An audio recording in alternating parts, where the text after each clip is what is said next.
திருவாரூர் மாவட்டம் திருத்துறைப்பூண்டி அருகே இருக்கக்கூடிய வயலில் தேங்கிய மழைநீரில் சாய்ந்த நெற்பயிர்கள் முளைக்க தொடங்கியதாக விவசாயிகள் வேதனை தெரிவித்துள்ளனர்.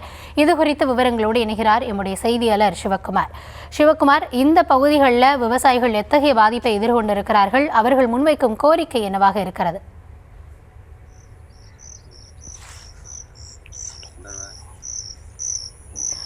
தமிழகத்தில் பல்வேறு மாவட்டங்களில் பெய்து வரக்கூடிய கனமழையின் காரணமாக பல மாவட்டங்களில் நடவு செய்திருக்கக்கூடிய விவசாயிகள் கடுமையாக பாதிக்கப்பட்டிருக்கிறார்கள். அந்த வகையில் தற்பொழுது நாம் பார்ப்பது திருவாரூர் மாவட்டம் திருத்துறைப்பூண்டியில் விவசாயிகள் நடவு செய்த அந்த நெற்பயிர்கள் முளைக்க தொடங்கியதாக தெரிவிக்கப்படுகிறது. இது குறித்த விவரங்களோடு செய்தியாளர் சிவக்குமார் விவரங்களை வழங்கலாம். சிவக்குமார், வணக்கம். திருவாரூர் மாவட்டத்தில் 1,50,000 ஏக்கர் குறுவை சாகுபடி பணிகள் விவசாயிகள் ஈடுபட்டு வருகின்றனர். இந்த நிலையில் திருவாரூர் மாவட்டத்தில் கடந்த 10 நாளுக்கு மேலாக கனமழை என்பது பெய்து வருகிறது.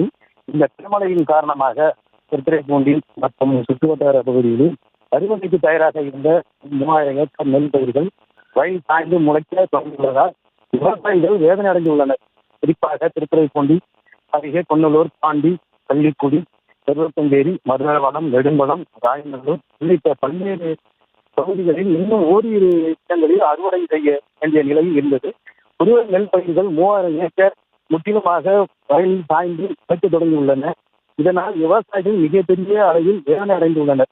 ஒரு ஏக்கருக்கு 35,000 ரூபாய் செலவு செய்துள்ள நிலையில் ஒரு அறுவடை நேரத்தில் தொடர்ந்து பெய்து வரும் கனமழையினால் நெற்பயிர்கள் முற்றிலும் பாதிக்கப்பட்டுள்ளதாகவும் உடனடியாக அரசு அதிகாரிகள் பார்வையிட்டு ஆய்வு செய்து கணக்கெடுப்பு நடத்தி விவசாயிகளுக்கு உரிய இழப்பீடு வழங்க வேண்டும் என கோரிக்கை வைத்துள்ளனர்.